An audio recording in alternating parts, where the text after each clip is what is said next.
الحمدللہ رب العالمین والعاقبۃ للمتقین الصلاۃ والسلام علی سید الانبیاء والمرسلین وعلی آلہ الطیبین الطاہرین والہادیین المہدیین اما بعد۔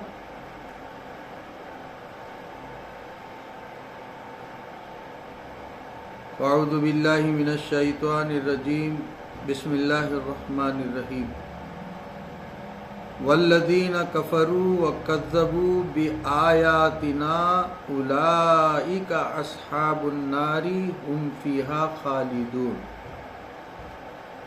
اور وہ جو کفر کریں گے اور میری آیتیں جھٹلائیں گے تو وہ دوزخ والے ہیں، ان کو ہمیشہ اس میں رہنا۔ اس آیت کا پہلی آیتوں سے چند طرح تعلق ہے۔ ایک یہ کہ پہلے مومنین کا ذکر ہوا تھا، اب کفار کا، اور ہر چیز کا پورا علم اس کی ضد سے ہوتا ہے۔ دوسرے یہ کہ پہلے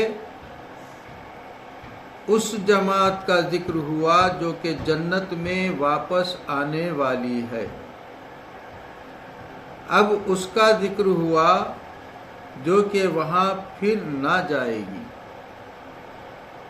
تیسرے یہ کہ اس سے پہلے جنت کے پہنچانے والے اعمال کا ذکر ہوا تاکہ ان کو اختیار کیا جائے،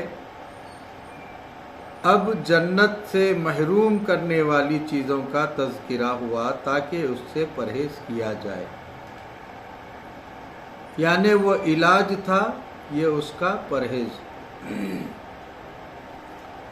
تفسیر: والذین کفروا، کفروا کفرن سے بنا ہے جس کے معنی ہے انکار کرنا، یہاں دل کا انکار مراد ہے، کیونکہ زبانی انکار کا ذکر تو آئندہ آ رہا ہے، چونکہ دل کا انکار زبانی انکار سے پہلے ہوتا ہے، اس لیے اس کا ذکر بھی پہلے ہوا، اور تکذیب کا بعد میں۔ نیز جہنمی بن جانے کے لیے صرف دل کا انکار کافی ہے، خواہ زبانی انکار ہو یا نہ ہو، اس لیے بھی اس کو پہلے ہی فرمایا گیا۔ وَكَذَّبُوا، اس سے مراد ہے اللہ تعالیٰ کی آیتوں کو جھوٹا کہنا، خواہ زبان سے ہو یا قلم سے یا افعال سے یا کسی اور علامت سے۔ مثلا کسی کافر نے ساری عمر اپنے منہ سے کسی آیت کو جھوٹا نہ کہا، بلکہ وہ اپنی پوجا پاٹ میں مشغول رہا، وہ بھی اس میں داخل ہے، کیونکہ اس کا ہندوانی کام کرنا اور کفر کی نشانیاں زنار استعمال کرنا ہی اس کی علامت ہے کہ وہ اسلامی احکام کو جھوٹا جان رہا ہے۔ خیال رہے کہ اس آیت کے معنی یہ نہیں ہے کہ کفر اور تکذیب ان دونوں کے کرنے ہی سے جہنمی ہو، بلکہ ان دونوں میں سے کوئی بھی کام کرے یقیناً جہنمی ہو جائے گا۔ لہذا منافقین جو دل سے کافر اور زبان سے مصدق تھے وہ جہنمی، اور مشرکین و کفار جو دل سے حق جانے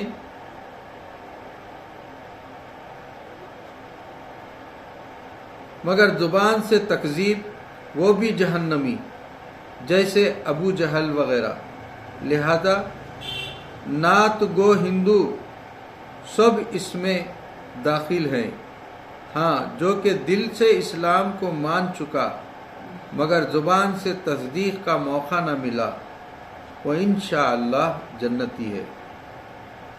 نیز اگرچہ خطاب کے وقت کفر اور تکذیب آئندہ ہونے والی تھی، مگر چونکہ یہ یقینی چیز تھی، لہذا ان دونوں کو بصیغہ ماضی فرمایا گیا، چونکہ وہ علم الہی میں کافر اور مکذب ہیں، اس لیے ماضی ارشاد ہوا، یعنی جو میرے علم میں کافر اور مکذب ہو چکے اور جن کا نام کافروں کی فہرست میں آ چکا۔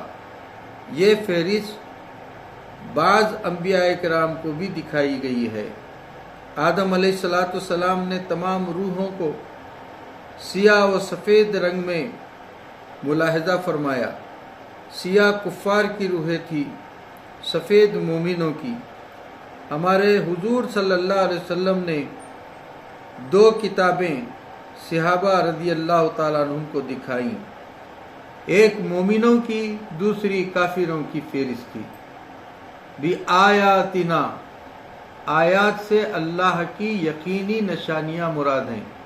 جو بھی اللہ کی نشانیوں کو جھٹلا دے، یعنی یا تو آسمانی کتاب کا انکار کرے یا کسی پیغمبر کا، یا قیامت، دوزخ، جنت کا، یا کسی بھی اسلامی حکم قطعی کا، وہ سب جہنمی ہے۔ نیز اس کا یہ مطلب بھی نہیں کہ کم سے کم 3 آیتوں کا انکار کرے، وہ دوزخی ہو۔ اگر ایک آیت کا انکار کر دیا جہنمی ہو گیا، کیونکہ ایک آیت کا انکار کل کا انکار ہے۔ بادشاہ کے ایک قانون کو توڑنا تمام کا توڑنا ہے۔ دیکھو، جال کا ایک پھندا کھل جانے سے تمام پھندے کھل جاتے ہیں۔ اولئک، اگرچہ یہ کفار سننے والے کی نگاہ سے غائب تھے، مگر چونکہ ان کے ایسے اوصاف بتا دیے گئے جس سے وہ مثل محسوس کے ہو گئے، لہذا ان کی طرف اولئک سے ارشاد فرما دیا گیا۔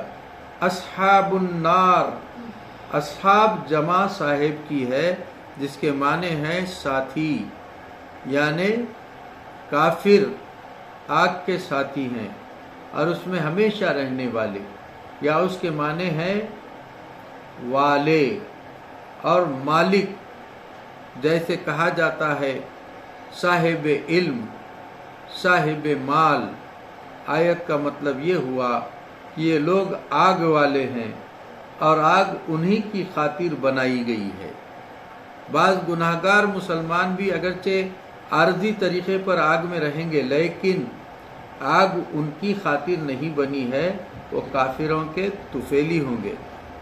النار، اگرچہ دوزخ میں ٹھنڈے طبقے بھی ہیں لیکن تھوڑے اور اس کے مستحقین بھی تھوڑے، اس لیے جہنم کو آگ ہی سے تعبیر کرتے ہیں، یا یوں کہو کہ ان کی ٹھنڈک بھی آگ ہی کی وجہ سے ہے۔ دوزخ میں آگ ایک ہی جگہ جل رہی ہے، لیکن اس کے قریب اور دور ہونے کی وجہ سے ہر طبقے کی گرمی مختلف۔ جیسے حمام میں آگ ایک جگہ مگر گرمی مختلف، یا آسمان پر سورج ایک جگہ مگر زمین کی ہر ولایت میں گرمی سردی جداگانہ، تو دوزخی کسی طبقے میں رہے اس کا تعلق آگ سے ہی، کوئی آگ سے قریب رہ کر گرمی میں ہے، کوئی دور رہ کر سردی میں۔ ہم فیہا خالدون، ہم سے معلوم ہوتا ہے کہ آگ میں ہمیشہ رہنا صرف کافروں کے لیے ہے۔ مومن کتنا ہی گناہگار ہو، کبھی نہ کبھی دوزخ سے ضرور نکل جائے گا۔ گناہگار مومن اور کافر کے عذاب میں چند طرح فرق ہوگا۔ ایک یہ کہ کافر کے لیے دوزخ میں ہمیشگی ہے، مومن کے لیے نہیں، جیسا کہ یہاں معلوم ہوا ہے۔ دوسرے یہ کہ کافر کو رسوا بھی کیا جائے گا، گناہگار مومن کو رب وہاں رسوا نہ کرے گا۔ رب فرماتا ہے وَلَهُمْ عَذَابُ الْآخِرِ۔ تیسرے یہ کہ دوزخ کی آگ کافر کے قالب و قلب، ظاہر و باطن کو جلا دے گی۔ رب فرماتا ہے تطلع علی الافئدہ، مومن کا دل زبان اعضائے سجدہ کو آگ نہ جلائے گی، جیسا کہ حدیث شفاعت میں وارد ہے۔ پھر کفار کے عذاب بھی مختلف ہیں۔ ابو لہب اور ابو طالب کا عذاب یکساں نہیں۔ خیال رہے کہ مومن اور کافر ہونے میں خاتمے کا اعتبار ہے، یعنی جس کا خاتمہ ایمان پر ہو وہ مومن ہے، اور جس کا کفر پر ہو وہ کافر ہے، اگرچہ زندگی میں کیسے ہی ہوں وہی اس جگہ مراد ہیں۔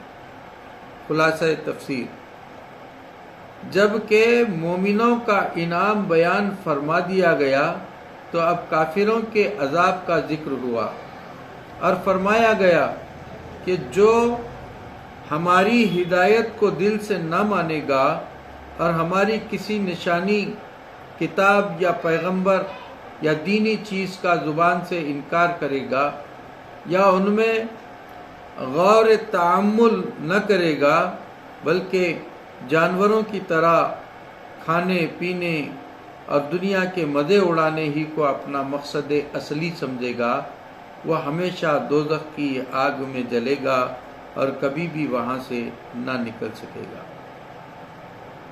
فائدے، اس آیت سے چند فائدے حاصل ہوئے۔ پہلا فائدہ یہ کہ کفر و ایمان کے درمیان کوئی اور درجہ نہیں، یعنی انسان مومن ہوگا یا کافر۔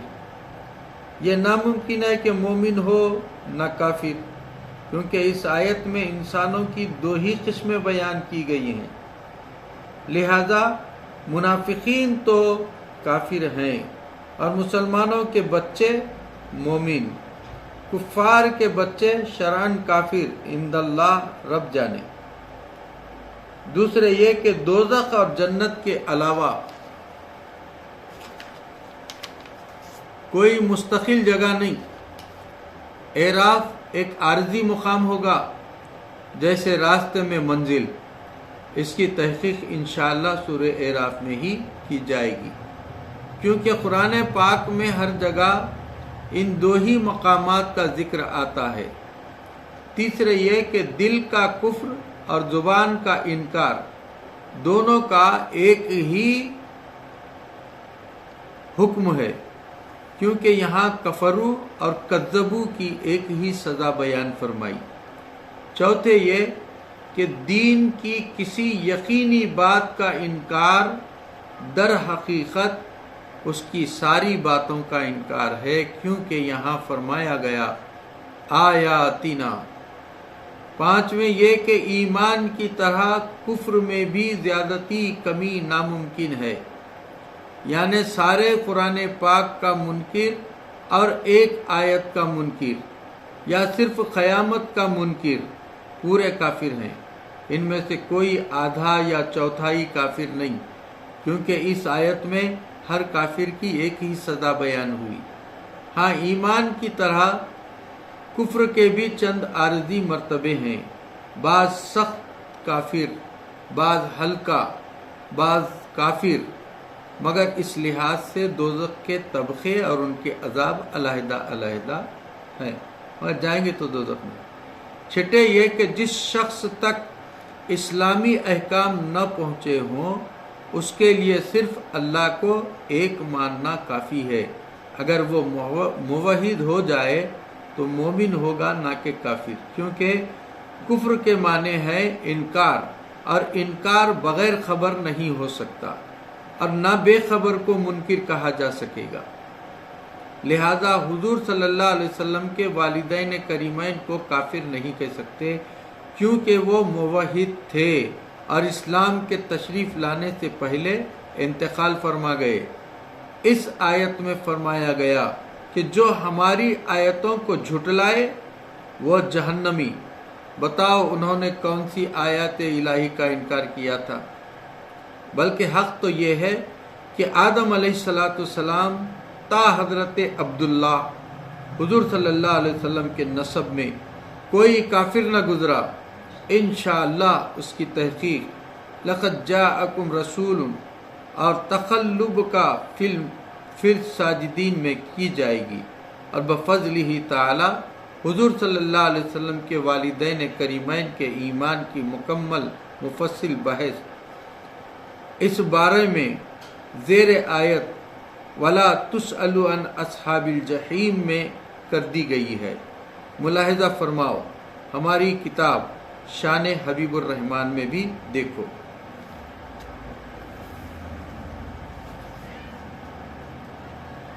حضرت آدم کے قصے کے فائدے۔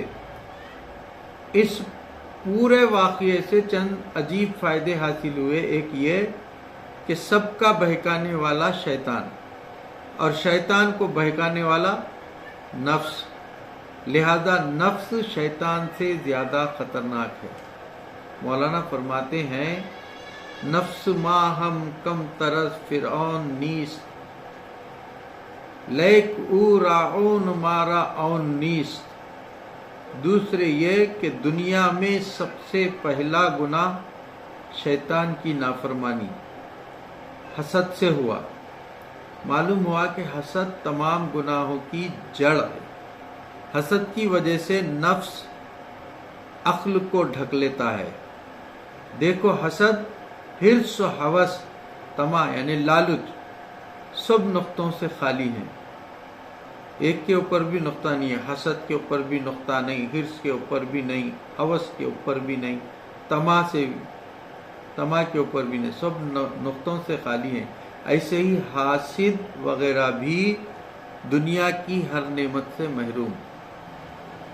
تیسرے یہ کہ جہاں تک شیطان براہ راست نہ پہنچ سکے وہاں عورت کے ذریعے سے پہنچتا ہے، جیسے کہ آدم علیہ السلام پر بذریعہ حضرت حوا اس نے حملہ کیا۔ چوتھے یہ کہ نبوت اعمال سے نہیں حاصل ہوتی بلکہ محض رب کے فضل سے، ورنہ شیطان یا کسی فرشتے کو ملنے چاہیے تھی۔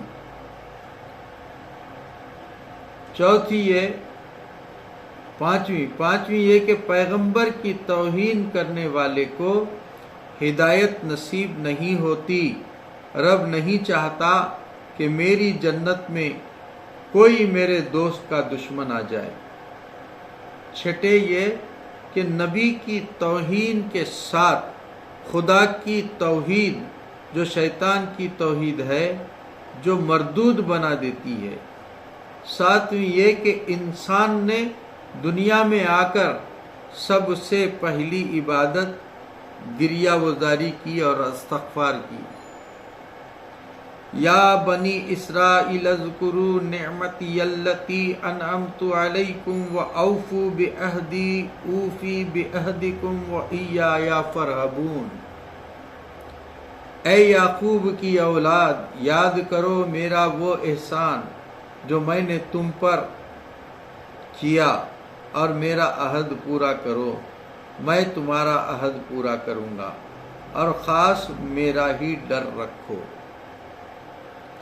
اس آیت کا پچھلی آیتوں سے چند طرح تعلق ہے۔ ایک یہ کہ پہلے عام انسانوں کو رب کی عام نعمتیں یاد دلا کر ایمان کی رغبت دی گئی، اب خاص بنی اسرائیل کو ان سے خاص احسان الہی یاد دلا کر ایمان کی طرف راغب کیا گیا، کیونکہ سورہ بقر مدنی ہے اور مدینہ منورہ میں بنی اسرائیل بکثرت آباد تھے۔ یہ لوگ اہل علم بھی تھے اور اہل کتاب بھی، ان کی وہاں عزت بھی تھی، ان کے ایمان لانے سے دوسرے بہت سے لوگ ایمان لے آتے، اور یہی لوگ نبی آخر الزمان صلی اللہ علیہ وسلم کی خوشخبریاں بھی دیا کرتے تھے۔ دوسرے یہ کہ اس سے پہلے عام لوگوں کو وہ عہد و پیمان یاد دلائے گئے تھے جو انہوں نے میثاق کے دن رب سے کیے تھے۔ اب بنی اسرائیل کو وہ خاص عہد و پیمان یاد دلائے جا رہے ہیں جو کہ ان سے خاص طور سے لیے تھے۔ تیسرے یہ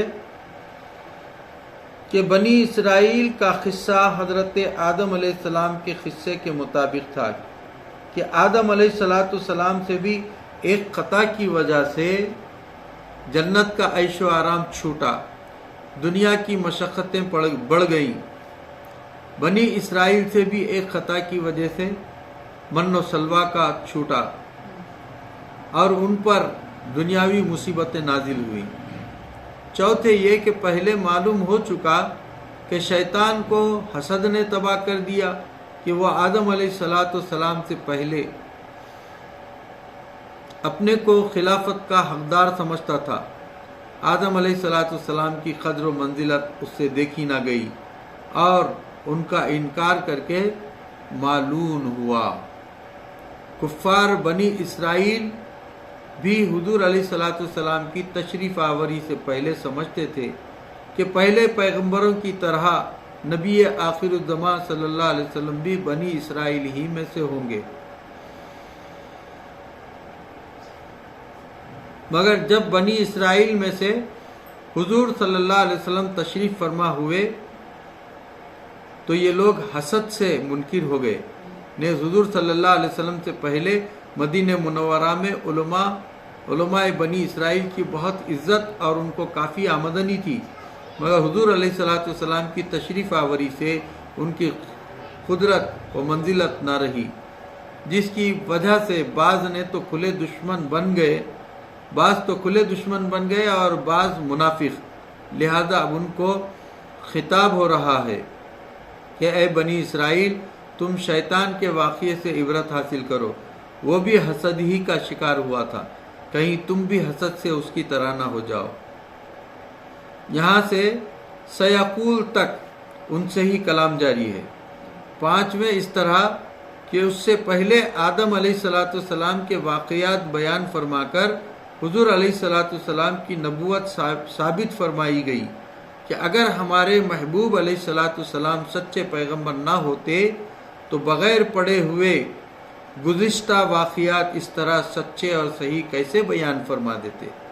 اب بنی اسرائیل کے گزرے ہوئے سارے واقعات بلا کم و کاست بیان ہو رہے ہیں تاکہ یہ لوگ ان واقعات کو اپنی کتابوں کے موافق پا کر حضور علیہ السلام کی نبوت کے قائل ہوں. اس کے سوا اور بھی وجوہ تعلق نکل سکتے ہیں، مگر اتنے ہی میں کفایت ہے. یہ قصے سے تعلق تھا. آیات کا تعلق ہر آیت کے ساتھ انشاءاللہ بیان ہوگا.